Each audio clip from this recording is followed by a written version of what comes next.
Maka chimene chimapereka chiopsezo nkhani yaziwalo malo kubiseko nkhani yazimayi ndi mauka.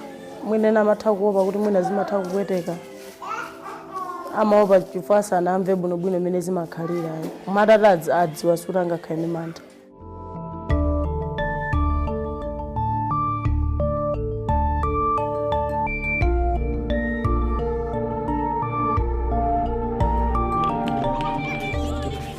Leo ndimaziwa komanso ndinamvapo zina zachitika classmate wanga anadwalapo mpaka ndikumwalira. Atanitumiza ku Queens ndi pamene anamuyeza anandipeza zakuti ndi khansa ya khomo la chiberekero koma yaononga chiberekero komanso yafatikira ziwalo zina za mthupi. Nde sanathe kulandira chithandizo china chilichonse anangodikira tsiku lake lokumwalira basi. Anali zaka 24. In terms of cervical cancer in Malawi, the numbers are overwhelming. If you look at the global statistics, Malawi is probably one of the highest or probably second highest countries with the highest numbers of cervical cancer.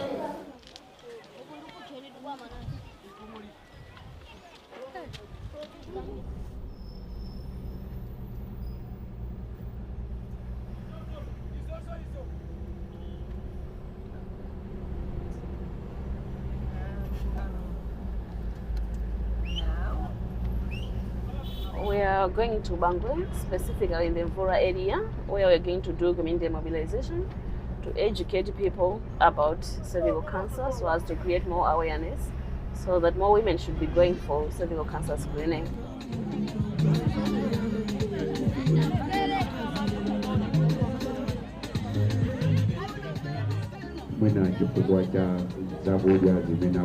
So he says sometimes we have been hearing that one can develop cancer because of the type of food that she is eating. Is that true? The truth of the matter is that cervical cancer is there. Maybe 1 or 2 of our relatives passed on because of cervical cancer, but we didn't know. For instance, in my sake, my grandmother passed on because of cervical cancer, but I didn't know way back that it was cervical cancer. As we are speaking now, Tuong is just giving a brief background about the cervix, where it is located, showing them diagrams of the cervix itself and explaining more about cervical cancer.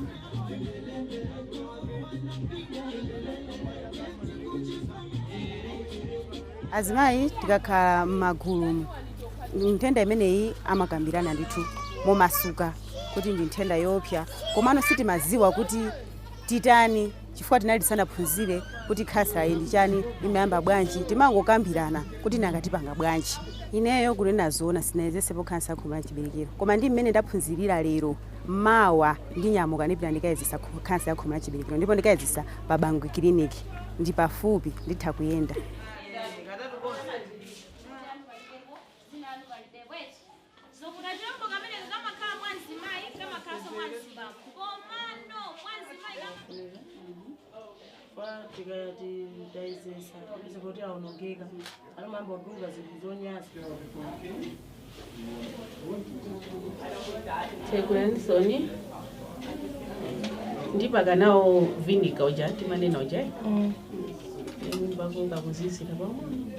My job is to screen women for cervical cancer using acetic acid. We call it visual inspection. There are some myths that they come with. I heard that when you're screening, you take the uterus out.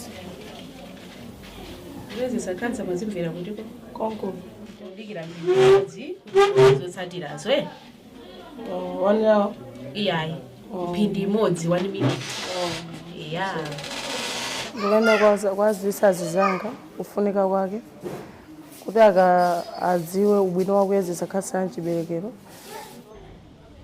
Ndi anthuni mukangoona kena kake gegege muzithamangira kuchipatala kukatani kukayezesa ndiye ndimalimbikisa be anthu kuti matenda amene ndadwala ine ndi matenda opsa kwambiri.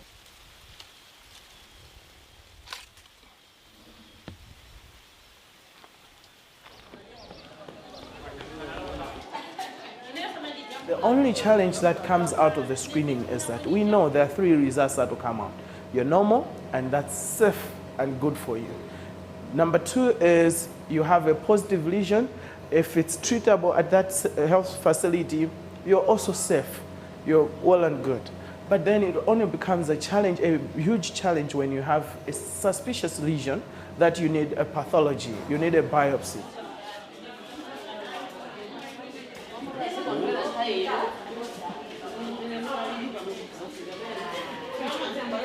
Ntayezetsana ndiza kuti andipeza ndi khansa la chiberekero koma pamafuna zosimikizika kuti atenge kanyama tipite kumwayi wathu kuti akasimikizedi umene kwakayeze kuti kuti kodi ndi khansa la chiberekero.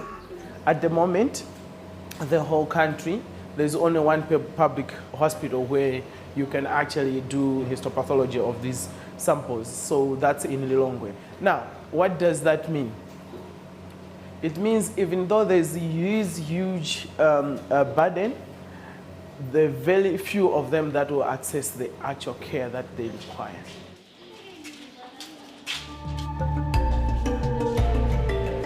Chifukwa kuti ndalama imene imapezeka movutikira ndi imenenso timathandizikana kumapita mchipatala. You have to choose carefully which patients you want to operate on.